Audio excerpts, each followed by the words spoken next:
Stepstone presenting Vira, truly independent AI homes, 0% no other charges. போரூருக்கே இது புதுசு at Kattupakkam Porur.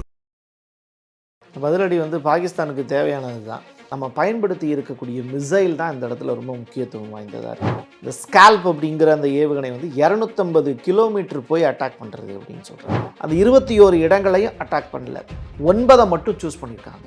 இந்த 9மே மசூர் அப்படின்னு சொல்லப்படக்கூடிய அந்த தீவிரவாதி பதுங்கி இருந்த இடம்னு சொல்லப்படுது. பட் அவர் அன்ஃபார்ச்சுனேட்லி அவரை கொலை செய்ய முடியல. பட் அவங்களுடைய குடும்பத்தை சேர்ந்தவங்க, அவங்களுடைய வாரிசு, அவங்க எல்லாத்தையுமே காலி பண்ணியிருக்காங்க இந்தியன் கவர்மெண்ட். லாகூரில் வியாழக்கிழமை காலையில் ஒரு குண்டு வெடித்ததாக நம்ம பேசிகிட்டு இருக்கிற நேரத்தில் அந்த செய்தி வந்தது. இப்போ இது என்ன அப்படின்னு சொல்லிட்டு இன்னும் யாரும் ரிவீல் பண்ணல. சீனாவில் இருந்து ஒரு செய்தி ஒன்று வந்துச்சு. சீனாவில் குளோபல் டைம்ஸ்ன்னு சொல்லிட்டு ஒரு செய்தி சேனல். அந்த செய்தி சேனல் சீனாவில் இருக்கக்கூடிய இந்திய தூதரகத்துக்கிட்ட நாங்கள் கேட்டோம் அப்படின்னு சொல்லிட்டு விசாரித்ததா ஒரு செய்தியை வெளியிடுறாங்க. இந்த பலூச் மக்கள் இந்தியா பாகிஸ்தானை அட்டாக் பண்ணதுனால பாகிஸ்தானுக்குள்ளே இருக்கக்கூடிய பலூச் மக்கள் ஜாலியாக தீபாவளி மாதிரி கொண்டாட்டத்தில் ஈடுபடுறாங்க.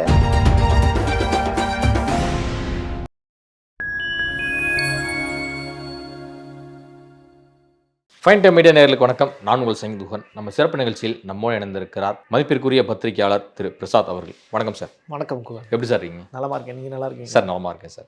பகல்காமில் பயங்கரவாதிகள் நடத்திய தாக்குதலில் 26 பேர் நம்முடைய இந்தியர்கள் உயிரிழந்தாங்க. இந்த சோக சம்பவம் நாட்டையே பெரும் சோகத்தில் ஆழ்த்தியதுன்னே சொல்லலாம். இதற்கடுத்து உடனடியாக இந்தியா ஒரு தக்க பதிலடி கொடுக்கும் அப்படின்னு சொல்லிட்டு எல்லாருமே எதிர்பார்த்துட்டு இருந்தாங்க. ஆனால் யாரும் எதிர்பார்க்காத வகையில் சிந்தூர் ஆப்ரேஷன் அப்படிங்கிற ஒரு விஷயத்தை சக்ஸஸ்ஃபுல்லாக முடிச்சிருக்காங்க. முதல்ல இந்த ஒரு பதிலடியை எப்படி பார்க்கணும்?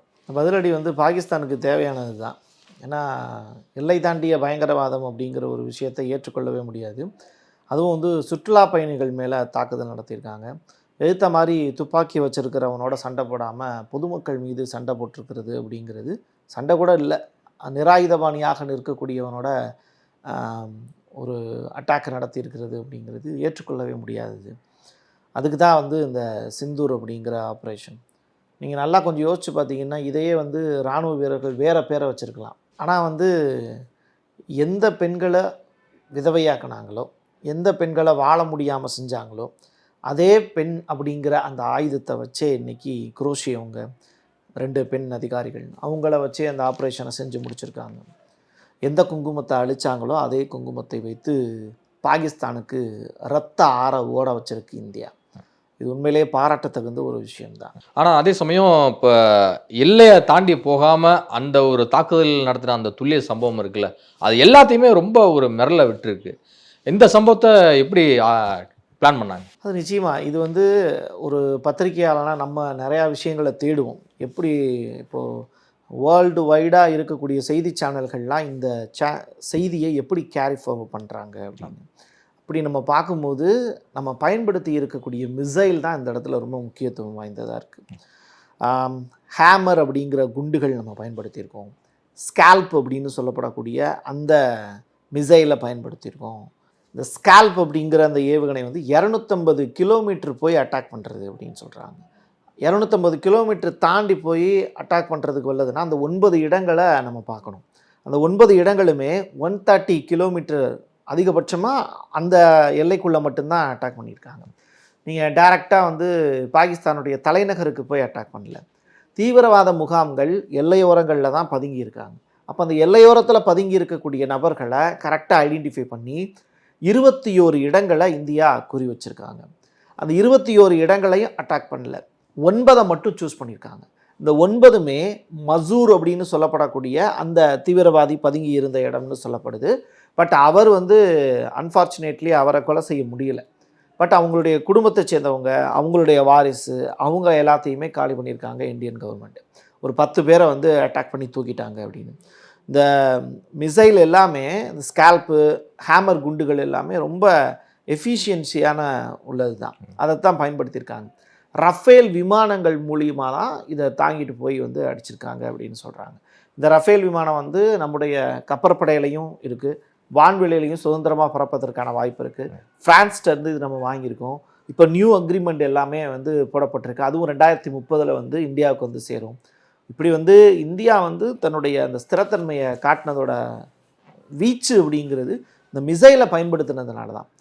நீங்கள் உள்ளுக்குள்ளெல்லாம் போய் அடிக்கவே இல்லை, நம்முடைய எல்லையை தாண்டி போய் அடிக்கவே இல்லை, நம்முடைய எல்லைக்குள்ளேயே இருந்து தான் இந்த விஷயத்தை செய்கிறோம் அப்படிங்கிறத உலகின் பல்வேறு நாட்டினுடைய என்ஐஏ ஆஃபீஸர்ஸுக்கு நம்ம சொல்லியிருக்கோம். இந்தியாவினுடைய தேசிய பாதுகாப்பு ஆலோசகர் அஜித் தோவல் வந்து ஒவ்வொரு நாட்டினுடைய ஃபாரின் மினிஸ்ட்ரி சைடில் இருந்தும் ஃபோன் பண்ணி என்ன செய்ய போகிறோம், எந்த இடத்த தாக்க போகிறோங்கிறத சொல்லிட்டு தான் அடிச்சிருக்காங்க. ஏன்னா இது ஐக்கிய நாடுகள் சபை வரைக்கும் வந்து ப்ரெஷர் இருக்கக்கூடிய விஷயம். அப்போது நம்ம சைடு தப்பு இல்லை அப்படிங்கிறத முதல்ல நம்ம வந்து கிளியர் கட்டாக சொல்லிவிட்டு அதற்கு வந்து ரிவெஞ்ச் கொடுக்காமல் இருக்க முடியாது. இல்லாட்டி நம்மளை சொம்பன்றாங்க. அப்போ திருப்பி நம்ம அடிக்கணும் அப்படிங்கிறதுக்காக தான் கரெக்டாக வந்து 9 இடத்த மட்டும் சூஸ் பண்ணி இந்தியன் கவர்மெண்ட் இந்த அட்டாக் நடத்தியிருக்காங்க. அதற்கு பயன்படுத்தி இருக்கக்கூடிய ஆயுதங்கள் தான் இந்த ஸ்கால்ப் அப்படிங்கிற ஏவுகணை, ஹேமர் குண்டுகள், கமிகாசி அப்படிங்கிற ட்ரோன்ஸ். இந்த ட்ரோன்ஸை வந்து வீழ்த்தினதாக பாகிஸ்தான் தரப்பில் சொல்லப்படுது. பட் அந்த ட்ரோன்ஸ் வந்து 2023 எடுக்கப்பட்ட புகைப்படம். அது ஆர்டிஃபிஷியல் இன்டெலிஜென்ஸ் மூலிமா, ஏஐ மூலிமா உருவாக்கப்பட்ட இமேஜ் அப்படின்னு சொல்கிறாங்க. இப்போது வெளியாகிருக்கக்கூடிய இன்ஃபர்மேஷன் என்ன அப்படின்னா, இந்த எக்ஸ் தளம் வந்து பாகிஸ்தானில் கடந்த ஓராண்டுகளாக தடை செய்யப்பட்டிருந்துச்சு. இப்போ அந்த எக்ஸ் தளத்தை மறுபடியும் ரீஓப்பன் பண்ணியிருக்காங்க. நீங்கள் இதை கால்குலேட் பண்ணி பார்த்தீங்கன்னா பாகிஸ்தான் எதற்காக இந்த போரை நடத்துச்சு அப்படிங்கிறத நீங்கள் புரிஞ்சுக்க முடியும். எக்ஸ் தளம் வந்து யாரோடது அப்படின்னு கேட்டால் எலான் மஸ்கோடது. ட்ரம்ப் என்ன பண்ணுறாரு, வேர்ல்டு வைடாக வந்து டாரிஃப் வாரம் நடத்திக்கிட்டு இருக்காரு. இப்படிப்பட்ட நிலையில் பாகிஸ்தான்லேயும் வந்து பல கோடி மக்கள் இருப்பாங்கல்ல, அப்போது அந்த மக்கள் எக்ஸ் தளத்தை பயன்படுத்தலைன்னா யாருக்கு நட்டம்? எலான் மஸ்க்கு நட்டம், அமெரிக்காவுக்கு நட்டம். அப்போ அதை பயன்படுத்த வைக்கிறதுக்கு எவ்வளோ பெரிய வேலையை பார்த்துருக்காங்க. அப்போ பாகிஸ்தான் இப்போ ஆட்டோமேட்டிக்காக என்ன பண்ணுது, யாருமே சொல்லலை, ஆட்டோமேட்டிக்காக எக்ஸ் தளத்துக்கு பயன்படுத்துவதற்கான அனுமதியை பேன் பண்ணதை, அந்த தடையை நீக்கிறாங்க. பாகிஸ்தான் மக்கள் தங்கள் சைடில் இருக்கக்கூடிய வீடியோக்கள் எல்லாத்தையும் போஸ்ட் பண்ணுறதுக்கான வாய்ப்பை எக்ஸ் தளம் கொடுக்குது. இப்போ போஸ்ட் போடுறாங்க. ஸோ நீங்கள் இதை கால்குலேட் பண்ணி பார்த்தீங்கன்னா என்ன நடந்துக்கிட்டு இருக்குது அப்படிங்கிறது, நீங்கள் அல் ஜசீரா மாதிரியான சேனல்களாகட்டும், CNN மாதிரியான சேனல்களாகட்டும், இவங்கெல்லாம் என்ன சொல்கிறாங்க அப்படிங்கிறத தாண்டி உண்மையான வீடியோக்களை மக்களே பார்த்து புரிஞ்சுக்கிறாங்க. அதற்கான வாய்ப்பை எக்ஸ் தளம் ஏற்படுத்தி கொடுத்தது. ஸோ நம்முடைய மிசைலும் வந்து எப்படி போய் அடிச்சிச்சு, என்ன ஏது அப்படிங்கிறதையும் தெளிவாக தெரிஞ்சிருச்சு. பாகிஸ்தான் சைட்லேருந்து சொல்லக்கூடிய விஷயம் அப்படிங்கிறது, மொத்தமாக வந்து ஒரு 31 பேர் வந்து இறந்து போயிருக்காங்க அப்படிங்கிற விஷயத்த வந்து அவங்க சைடு சொல்லியிருந்தாங்க. இந்தியாவில் வந்து இந்த பூச் அப்படிங்கிற அந்த மாவட்டத்தில் மொத்தம் வந்து 10லேருந்து 12 பேர் நம்முடைய இந்தியா சைடில் இறந்து போயிருக்காங்க அப்படிங்கிற விஷயம். அது வந்து எல்லை தாண்டிய பயங்கரவாதத்தில் பாகிஸ்தான் செஞ்ச விஷயம். இந்த இடத்த நம்ம அதையும் சொல்ல வேண்டிய தேவை இருக்குது. ஸோ ஒட்டுமொத்தமாக பார்க்கும்போது பாகிஸ்தானுடைய ISPR அவங்களுடைய கொடுத்துருக்கக்கூடிய ரிப்போர்ட் வந்து நம்ம 9 இடம் சொல்லியிருக்கோம், அவங்க 6 இடம் அப்படின்னு சொல்லியிருக்காங்க. இந்த 6 இடத்துல 2 இடம் வந்து பாகிஸ்தானுக்கு உள்ளேயே இருக்கிற இடம், மீதி இருக்கக்கூடிய 4 இடங்கிறது ஆக்கிரமிப்பு காஷ்மீர்னு சொல்லுவோம்ல, அந்த இடத்துல நடக்கப்பட்ட அட்டாக் அப்படிங்கிறாங்க. இதில் தான் வந்து அங்கே இருக்கக்கூடிய 31 பேர் இறந்து போயிருக்காங்க அப்படிங்கிற ரிப்போர்ட் வெளியாகிருக்கு. இந்த 31 பேருமே வந்து பொதுமக்கள் அல்ல, பாகிஸ்தானில் பொதுமக்கள் அல்ல, அவங்க எல்லாருமே டைரக்டாக வந்து தீவிரவாதிகள் அப்படிங்கிற அந்த முத்திரை குத்தப்பட்ட நபர்கள் தான் அப்படிங்கிறதையும் சொல்கிறாங்க. இப்போ இந்த துல்லியமான தாக்குதலுக்கு வந்து 2 கமாண்டோக்கள் வந்து பயங்கரமாக ஒர்க் பண்ணியிருக்காங்க. அவங்களுக்கு நாடே வந்து பயங்கரமாக பாராட்டு தெரிவிச்சுட்டு வருது. ஸோ இவங்களுடைய பின்னணி பார்த்தாலும் கூட அப்படியே எல்லாருமே இராணுவ குடும்பத்தில் தான் வந்து இருந்திருக்காங்க. அந்த ஒரு சேவையோட நிச்சயமாக தாக்குதல் எதிர்கொள்ளணும் அப்படிங்கிற ரீதியில் இவங்களும் வந்து பாகிஸ்தான் தாக்குதல் நடத்த தொடங்கினா நாங்கள் சும்மா இருக்க மாட்டோம், திரும்ப அட்டாக் பண்ணுவோம் அப்படிங்கிறாங்க. இந்த பெண் கமாண்டோக்கள் நியமனத்தினுடைய பின்னணி நிச்சயமா இந்த சிந்தூர் அப்படிங்கிற அந்த கான்செப்ட் இதுக்கு முன்னாடி நடந்த ஒரு 3 வாரமே நீங்கள் கார்கில் வார் வெற்றி அப்படிங்கிறதெல்லாம் வந்து ஆண் சிங்கங்களை வச்சு நடத்தப்பட்ட அட்டாக். ஆனால் இந்த விஷயங்கிறது ஒட்டுமொத்த இந்தியாவுமே பெருமைப்படக்கூடிய விஷயம். நம்முடைய பெண்களுக்கு மட்டும்தான் நெத்தியில் திலகமிடக்கூடிய பழக்கம் அப்படிங்கிறது இந்தியாவில் மட்டும்தான் இருக்குது. உலகத்தில் நீங்கள் வேறு எந்த நாட்டிலையும் போனாலும் அந்த புனிதத்தன்மை, அந்த கல்ச்சர் அப்படிங்கிறது வேறு எந்த நாட்டிலையும் இருக்காது. அப்போது இந்த பொட்டை ஒருத்தன் அழிச்சிட்டான், குங்குமத்தை ஒருத்தன் அழிச்சிட்டான் அப்படிங்கிற அந்த ஒரு விடயம்தான் இங்கே வடமாநிலம் முழுவதுமே பேசப்பட்ட ஒரு விஷயம்.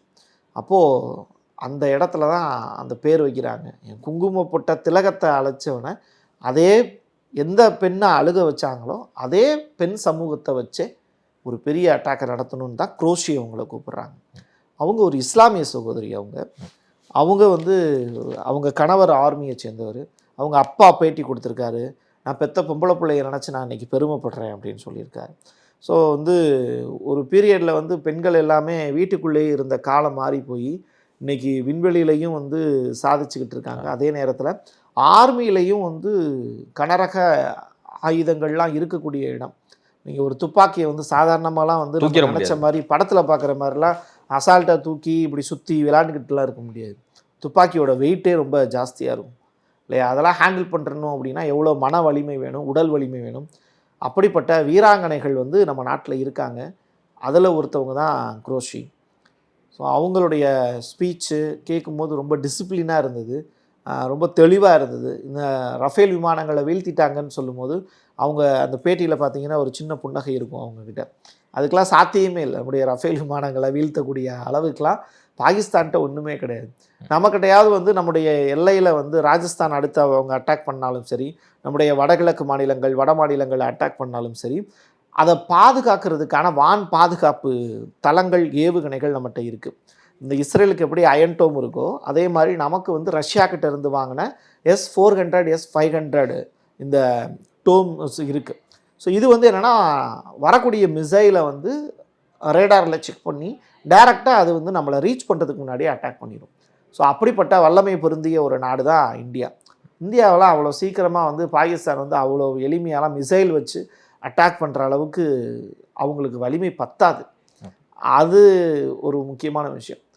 இந்த விஷயத்தை பெண்களை வச்சு சிந்தூர் அந்த கான்செப்டை வந்து செஞ்சுருக்கிறதுங்கிறது இன்னும் அடுத்த 50 ஆண்டுகளுக்கு வந்து பேசப்படக்கூடிய ஒரு சம்பவமாக இருக்கும். லாகூரில் குண்டுவெடிப்பு சம்பவம் நடைபெற்றிருக்கு. அங்கே ஒரு பதற்றமான சூழலை வந்து நிலை வந்து பார்க்குறோம். இப்போ ஆப்ரேஷன் சிந்தூருக்கு பிறகு இது மாதிரியான ஒரு சுச்சுவேஷனை பாகிஸ்தான் எப்படி கையாளும்னு நினைக்கிறேன்? நிச்சயமாக இப்போது லாகூரில் வியாழக்கிழமை காலையில் ஒரு குண்டு வெடித்ததா நம்ம பேசிகிட்டு இருக்கிற நேரத்தில் அந்த செய்தி வந்தது.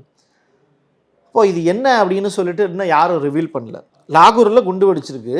அந்த குண்டு என்ன மாதிரி குண்டு, யார் போட்டால் என்ன ஏது அப்படிங்கிற எந்த தகவலுமே இன்னமும் எந்த மீடியாவும் நம்ம பேசிக்கிட்டு இருக்கிற இந்த நேரம் வரைக்கும் வெளியில் வரலை. ஸோ இதை அதனால என்ன பாதிப்பு? ஏன்னா பாகிஸ்தானில் இருக்கக்கூடிய 3 விமான சேவைகள் வந்து ரத்து செய்யப்பட்டிருக்கு. இந்தியாவிலையும் அதே மாதிரி தான். டெல்லியிலையும் 149 ஃப்ளைட்ஸ் வந்து கேன்சல் செய்யப்பட்டிருக்கு. இதெல்லாம் ஒரு புறம். ஸோ என்ன நடந்தது லாகூரில் அப்படிங்கிறது தெரியாது. பட் வந்து செய்திகள் வந்து வெவ்வேறு விதங்களில் பரவுது. நான் சொல்லியிருந்தேன்ல இந்த ஏஐ இமேஜ் ஜென்ரேட் பண்ணுறாங்க அப்படின்னு. அதே மாதிரி சீனாவில் இருந்து ஒரு செய்தி ஒன்று வந்துச்சு. சீனாவில் குளோபல் டைம்ஸ்ன்னு சொல்லிட்டு ஒரு செய்தி சேனல்.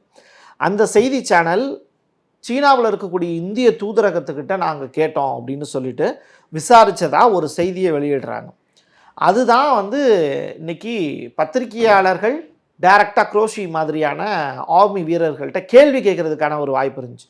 நீங்கள் உள்ளே போய் அடிச்சிங்களாம்ல, உங்களுடைய விமானம் ட்ரோன்ஸ் எல்லாத்தையும் அவங்க வீழ்த்திட்டாங்களாம்ல, நம்முடைய இந்திய விமானங்களை வீழ்த்திட்டாங்களாம்ல, அது பற்றிய வீடியோக்கள்லாம் வெளியாகிட்டுருக்கு, அதுக்கு என்ன பதில்னு சொல்லும்போது அப்படி ஒரு சம்பவம் நடக்கலைன்னு அவங்க சொல்கிறாங்க. சரிங்களா? அப்போ செய்தி எங்கிருந்து வருது? சீனாவிலேருந்து வருது. சீனா என்ன பண்ணுறாங்க? இந்தியாவினுடைய நன்மதிப்பையும் இந்தியாவினுடைய அந்த பெருமையையும் குலைக்கக்கூடிய வகையில் அவங்க வெவ்வேறு செய்தியை வெவ்வேறு நெட்வொர்க் வழியாக பரப்பி விடுறாங்க. அப்போது அந்த செய்திகள் எல்லாமே தவறானதுங்கிறத நம்ம உணரணும். இந்தியன் கவர்மெண்ட்டும் இந்தியன் ஆர்மியும் என்ன சொல்கிறாங்க அப்படிங்கிற செய்தியை மக்கள் வந்து கூர்மையாக கவனிக்கணும். நீங்கள் நல்லா ஒரு விஷயம் கவனிச்சிங்களா? இங்கே மாக் ட்ரில் அப்படிங்கிற ஒரு விஷயத்தை சொல்லிவிட்டு நீங்கள் இங்கே இடத்துல பயிற்சி வந்து பண்ணுற மாதிரியான விஷயத்தை செஞ்சு அந்த இடத்துல நம்ம அட்டாக் பண்ண நிகழ்வு. அதை பார்த்து வந்து பாகிஸ்தான் ஷாக்காச்சு. நேற்று நைட்டு பூரா பாகிஸ்தானில் இருக்கக்கூடிய மக்கள் தூங்கவே இல்லை. நைட்டு இரவோட இரவாக என்ன பண்ணுவாங்கன்னு தெரியாமல் கதறிட்டு இருந்தாங்க. அப்போ பாகிஸ்தானுடைய பிரதமர் ஷெபாஸ் ஷெரீப் அவர் சொல்லியிருக்கக்கூடிய விஷயம் நீங்கள் சொன்ன கேள்வியோடு ஒத்து போகுது. அடுத்து அவங்க என்ன செய்ய போகிறாங்க அப்படிங்கிற அந்த கேள்வி. பிரதமர் வந்து சூளுரை எடுத்திருக்கார். ஏன்னா மக்களால் தேர்ந்தெடுக்கப்பட்ட நபர் இல்லையா? அப்போ அவர் சொல்கிறாரு, இந்தியா மீது நாங்கள் தாக்குதல் நடத்துவோம், பதிலடி தாக்குதல் வந்து எங்களை தற்காத்து கொள்வதற்காக நாங்கள் நிச்சயமாக தாக்குதலை நடத்துவோம் அப்படிங்கிற ஸ்டேட்மெண்ட்டை சொல்லியிருக்காரு. பட் அது எந்த அளவுக்கு சாத்தியம் அப்படிங்கிறது தெரியல. ஏன்னா பாகிஸ்தானுடைய டிஃபென்ஸ் மினிஸ்டர் வந்து ஆசிஃப் வந்து இதற்கு மேல் இந்தியா வந்து எங்களை தாக்குச்சுனா தான் நாங்கள் வந்து அதிரடி நடவடிக்கையில் ஈடுபடுவோம் அப்படின்னு சொல்லியிருக்காரு. அப்படின்னா என்ன, போர் போதும் அப்படின்னு அவர் சொன்னதாக அர்த்தம். அதே மாதிரி பாகிஸ்தானுடைய ஆர்மி சைட்லேருந்து வெள்ளக்கொடிலாம் காமிச்ச மாதிரியான வீடியோக்கள்லாம் இப்போ ட்விட்டரில் பரவிட்டு இருக்கு. பாகிஸ்தான் ஆர்மியே வெள்ளக்கொடி காமிச்சிட்டாங்க. பாகிஸ்தானுடைய இராணுவ தளபதி முனீர் அப்படின்னு சொல்லப்படக்கூடிய நபர், அவருடைய குடும்பம் வந்து வெளிநாட்டுக்கே தப்பி ஓடி போச்சு. அப்போ முனீர் அப்படிங்கிற நபர் எங்கே இருக்கார்? இன்ன வரைக்கும் வந்து ஒரு போர் நடந்திருக்கு, இவ்வளோ பெரிய அட்டாக் நடத்தியிருக்காங்க. பாகிஸ்தானுடைய பிரதமர் சொல்கிறாரு போர்தா தான் இதை நாங்கள் எடுத்துக்க முடியும், எங்கள் மீது தொடுக்கப்பட்ட போராக தான் எடுத்துக்க முடியும்னு சொல்கிறாரு. இராணுவ தளபதி நீ எங்கேயா போன, எங்கே போய் ஒளிந்து கொண்டாய் முனீர் அப்படிங்கிற கேள்வியை இன்னைக்கு வந்து நம்ம கேட்க தான் வேணும். பாகிஸ்தானுக்கு எதிராக அங்கே இருக்கக்கூடிய பலூச் மக்கள் எப்பவுமே வந்து பல எதிர்ப்புகளை ஒவ்வொரு காலகட்டத்திலையும் பதிவு பண்ணிட்டு தான் வராங்க. அவங்க வந்து கிட்டத்தட்ட ஒரு தனிநாடு கோரிக்கையை கூட வலியுறுத்தி பல்வேறு விஷயங்களை வந்து முன்னெடுத்துட்டு வராங்க. இப்போ அவங்களுடைய நிலை என்னவாக இருக்கிறது? இந்த பலூச் மக்கள் இந்தியாவுடைய அட்டாக்கை எப்படி பார்க்குறாங்க? அவங்க இந்த பலூச் மக்கள் வந்து இந்தியா பாகிஸ்தானை அட்டாக் பண்ணதுனால பாகிஸ்தானுக்குள்ளே இருக்கக்கூடிய பலூச் மக்கள் ஜாலியாக தீபாவளி மாதிரி கொண்டாட்டத்தில் ஈடுபடுறாங்க. டான்ஸ் ஆடக்கூடிய வீடியோ வந்து ட்விட்டரில் இருக்குது. அவங்க எல்லாம் பாகிஸ்தானுக்குள்ளே இருக்கக்கூடிய மக்கள். இந்த பலூச் அப்படிங்கிறது வந்து ஒரு இனம், ஒரு குறிப்பிட்ட இனம். அது வந்து பாகிஸ்தானுடைய ஒரு பகுதி, ஈரான்லேருந்து சில பகுதி, இதுக்கு இடப்பட்ட கேப்பில் தான் அந்த மக்கள் இருக்காங்க. இந்தியாவினுடைய ஒரு பகுதியிலையும் இருக்குது. 3 நாடுகளையும் ஒருங்கிணைக்கக்கூடிய ஒரு இடத்துல தான் வந்து அந்த பலூச்சின மக்கள் வாழ்கிறாங்க.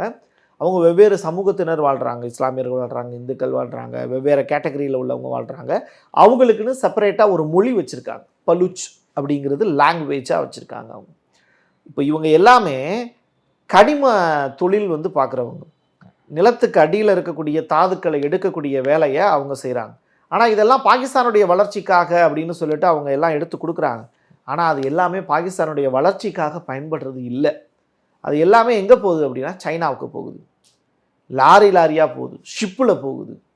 பாகிஸ்தான்லேயே சீனாவினுடைய துறைமுகங்கள் இருக்குது. இந்த துறைமுகங்களுக்கு நேரடியாக அந்த பலூச் மக்களுடைய உழைப்பு போகுது. ஆனால் பலூச் மக்களுக்கு கிடைக்கிறதுங்கிறது அவங்க 100 ரூபாய்க்கு வேலை பார்த்தாங்கன்னா ஒத்த ரூபா மட்டும்தான் அவங்களுக்கு போய் சேருது. இதனால தான் பலூச் மக்கள் பாகிஸ்தான் அரசு எங்களுக்கான அரசு அல்ல, சீனாவினுடைய அடிமை அரசு அப்படின்னு சொல்கிறாங்க. அப்போ பலூச் மக்களுக்கு ஆட்டோமேட்டிக்காக ஒரு கோபம் வருது. எனக்கு உன் கூட இருக்கிறதுக்கான விருப்பம் இல்லை, எனக்கு தனி நாடு கொடுத்துரு அப்படின்னு சொல்லி இந்த பலூச் மக்கள் வந்து தனியாக விடுதலை வேட்கையோடு போராடுறாங்க.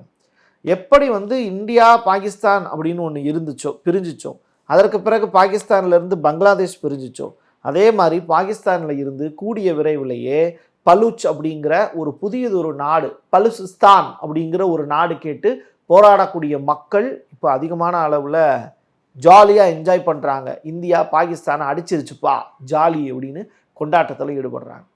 நம்ம ஊரில் தீபாவளி அக்டோபரில் வரும்ல, அது மாதிரி அவங்களுக்கு இந்த மே மாதம் 7ஆம் தேதியை தீபாவளியாக கொண்டாடிட்டு இருக்காங்க. இந்த சிந்தூர் ஆப்ரேஷனை அவங்க கொண்டாடுறாங்க, ரொம்ப ஜாலியாக என்ஜாய் பண்ணி கொண்டாடுறாங்க. அதுதான் இங்கே நடக்கக்கூடிய விஷயம். இதுவரையும் பல்வேறு கருத்து உங்களுக்கு நன்றி சார். மிக்க நன்றி குமார்.